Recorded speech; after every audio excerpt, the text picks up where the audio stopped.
One Question is designed to give subscribers valuable insights on how executive leaders in college athletics think about key issues on their respective campuses, in their departments, or within their leagues and conferences.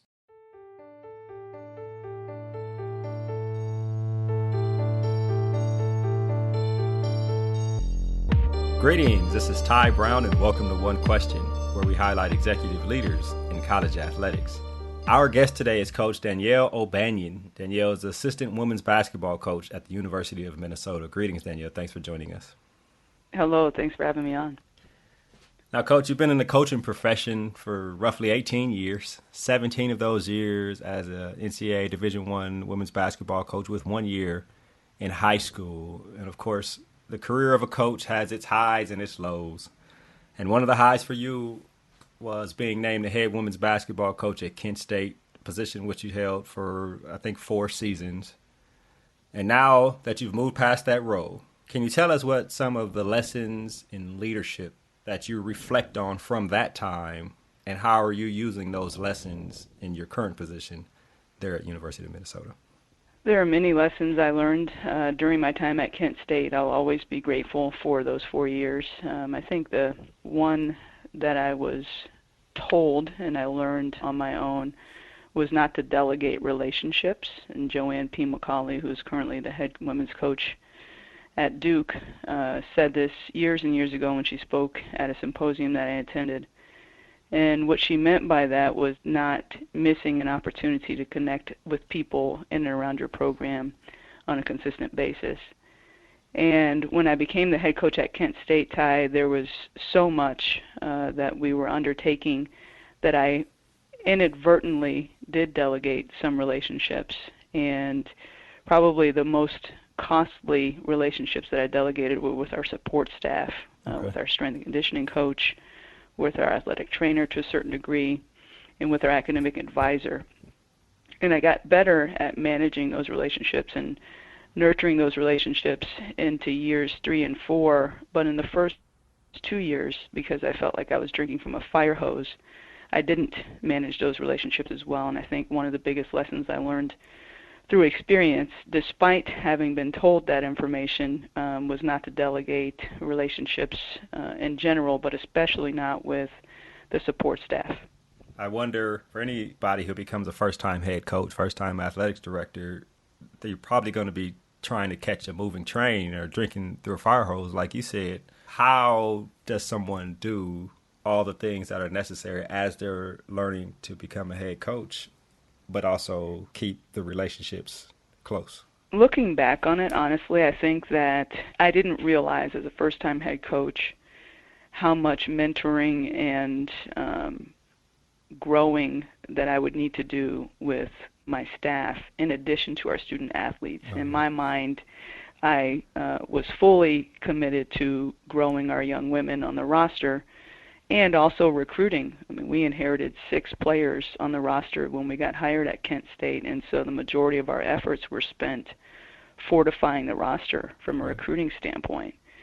So I prioritized those relationships and fully expected to manage player personnel issues. I did not, however, expect to manage my staff in that way. And I think looking back on it now, it would be a matter of prioritizing the relationships with any person in close proximity to our program. So again, pointing toward the high volume support staff areas, the strength and conditioning area, athletic training, academic advisor. Those folks have more access and ear with our players than we do as coaches.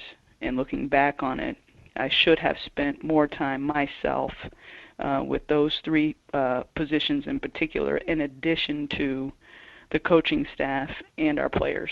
Well, you know, we learn from the experiences we've been through. Now you find yourself there at University of Minnesota as an assistant coach. You, I believe, second stint there at Minnesota.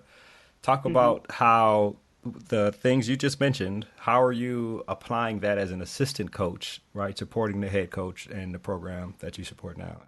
Sure. One of the things I'm trying to bring to Lindsay Whalen, our head coach here, is just trying to communicate just that. You know, we have liaisons to various areas within our program and around our program, but I'm constantly wanting to make sure that those folks, our academic support people, our athletic trainer, our strength and performance coach, I'm constantly trying to make sure that they're hearing from her directly as well, because where there is silence, that void gets filled with negativity, as we've all read and heard before. And so I'm just trying to help her connect with those folks, even though there are some things that as an assistant coach that we should be managing on her behalf. She still has to have that FaceTime from time to time with those folks. I assume that's working. I mean, you are emphasizing something you feel is important for the head coach, right? Hey, we'll handle the weeds, but there is an importance in FaceTime when you're dealing with the people you mentioned. How has she received that direction from you? She's been fantastic, and I'm constantly amazed by everything that she's managing. Not only did she transition from being a professional basketball player to a CEO, but she's doing it on a national stage at the highest level. And one thing that has always made Lindsay endearing to folks around her is that she's a tremendous teammate, because she is very committed to communicating and connecting with folks. And so it's a natural gift and skill, I think, that she continues to work on, especially having played at the point guard position for so many years. But she's doing great. And the nice thing for her is that she has that genuine demeanor and approach and rapport with people, and so she's getting people to come to her directly that in other situations might not, because they're intimidated, if that makes sense. But she has that rapport with folks. People feel like they've known her for years because she has been on a very public stage. So she's doing a very nice job of managing those relationships. Right, and it's probably great for her to have an assistant on staff that has been a head coach and that can also make recommendations that could possibly help out the program. Now, when you were the head coach there at Kent State, you fought an illness, right, that many of us have seen either personally or we've been close to someone as a friend or a family who's went through some variety of the illness. What lessons in leadership did you learn about yourself and others around you during that period of your life and career? Well, I was diagnosed with lymphoma, which is blood cancer, in November of 2014. And certainly that was not part of my annual plan when it was time to write out the inner workings of running a basketball program. Right. But I was very fortunate to have great family support, tremendous medical team, and was able to coach through that time while I was in treatment. And now I'm cancer-free, thank God. But I think one of the biggest lessons I learned during that time was the value of routine. And my physicians were, and oncologists and nurses, they were all very supportive of me continuing to fulfill my responsibility to our basketball program. My family certainly supported that. Our coaching staff was unbelievably supportive during that period. But the best thing that happened during that time, Ty, was that I was able to maintain some semblance of routine and normalcy. And so what I mean by that was, thankfully, by the grace of God, I was able to continue to work out during that period. I was able to practice plan, watch film, even go on recruiting trips, and coach basketball games, and really try to pour into our student athletes instead of focusing on, quote unquote, being sick. Mm-hmm. And so I've told people many times that the best medicine during that time was the basketball and the routine of getting ready for the next practice, next game, next recruiting trip, and just focusing on that and not letting our team and our program down. So there's sometimes, I think I've mentioned this before, there's sometimes I wonder if taking a sabbatical while I was in treatment would have benefited the growth of the program. But in hindsight, and still to this day, I think one of the leadership lessons during that time that I learned was that I can't take a time out unless I have to. And Right. so it was really important to me to uphold my responsibility to my family and to our team. And I'm hopeful that our student athletes that played for us at Kent State during that time, I'm prayerful that they would look back on that time and realize that when they're facing various challenges, that it can be done because we did it together during that time. Right. Well, when I look at pictures going through that time, of course, when I met you years ago, you had a head full of locks, and when I look at pictures, right, there was no hair, right? You were going through treatment, and that seemed to Right. take for a woman, that seems to take a lot of courage, right, to come out, go through treatment without any hair, especially somebody coming from locks, which take a while to grow. That had to be kind of like a guiding light of courage for the women who were on the team at the time you were playing, and some of your assistant coach, and probably people around the industry and throughout college athletics. Did you receive feedback from people? And you also mentioned you hope you were a guiding light for your student athletes. Do you hear from them now, or talk to me a little bit about that part? Yeah, at the end of the day, I don't know if I've shared this before, but I made a deal. I made a deal with God, and I said to him, God, if you bring me through this, I'll never ever miss an opportunity to give you all the glory and the praise for bringing us through it. And so that's what's happened, and so I never miss out on an opportunity to do that. And so with that being said, I didn't feel like I had a choice to hide. I didn't feel like I had a choice to run away from the gift of this being part of my story. And so it was important to me that I didn't wear a wig. It was important to me that however, the world would see me in treatment, that it would be me without any cosmetic enhancements. Right. And so, I do fortunately get feedback from folks, and including some of our players, that was really encouraging for them, and that's and I'm grateful that it turned out that way, and it's important to me just the way that there were some people around me that poured into me and prayed over me that were also in treatment or recently diagnosed and recently diagnosed as cancer-free, that those people wrapped me up and poured words of encouragement and prayers. So I try to pay that forward as well, because that's how we all get through life, right? You've been through some things and you share with folks that are walking a similar journey, and so it's a circle of life, really. So yes, there have been times where I've gotten feedback from folks that were encouraged during that time frame, and like I said, I made a deal, and I'm holding up my end of the deal.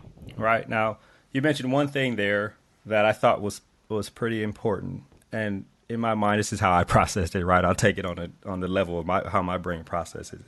When going through a challenge, a depression, a sickness, anything, sometimes one of the most helpful things can be routine. You mentioned routine in basketball and the things you were doing, but just a routine period, something to look forward to, can be pretty helpful. That seems like a one of the big lessons you probably learned. Like, even if it's not as serious as an illness like you had, just even some challenges, routine can probably be the thing to help you get through those challenges.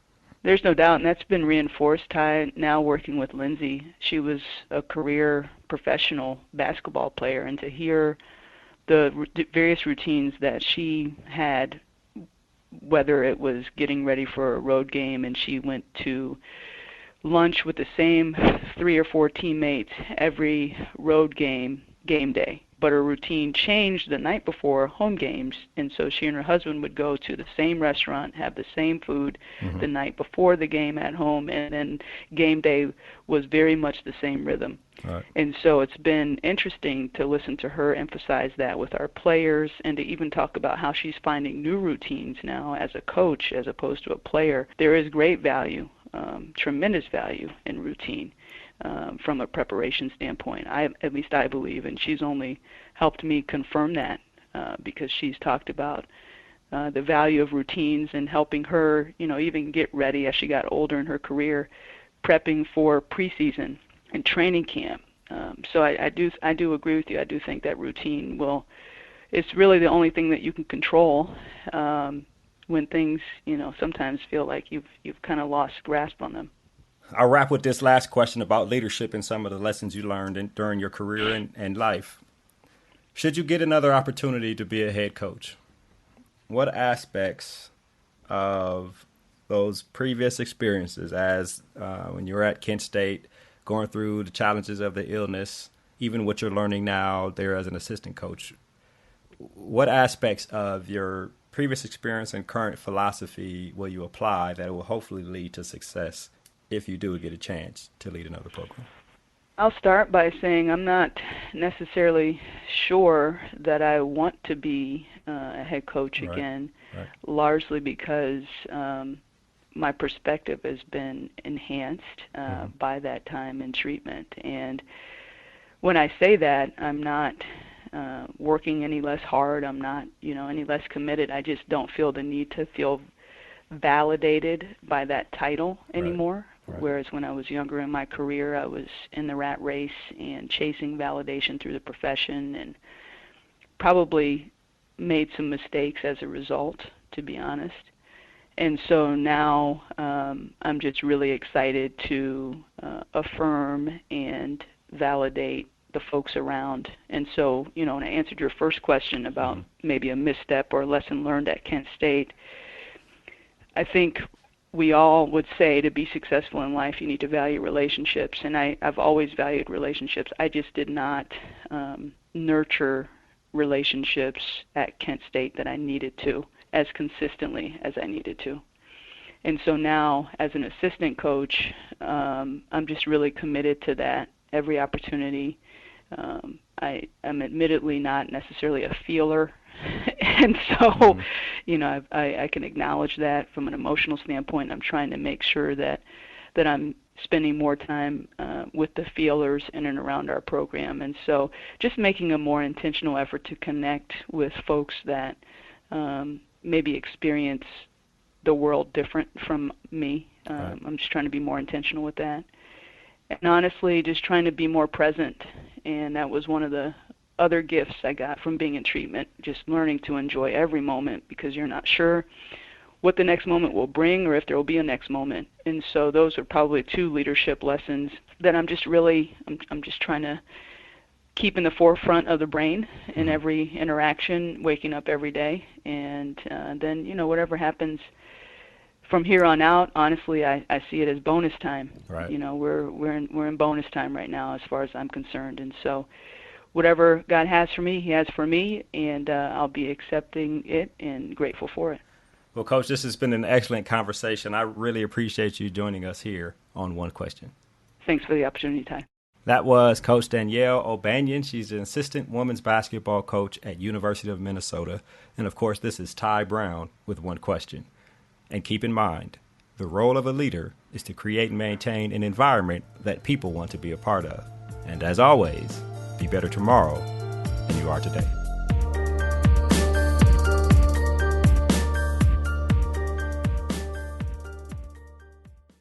This episode of One Question is produced by Spades Media Group, solving problems using creative leadership.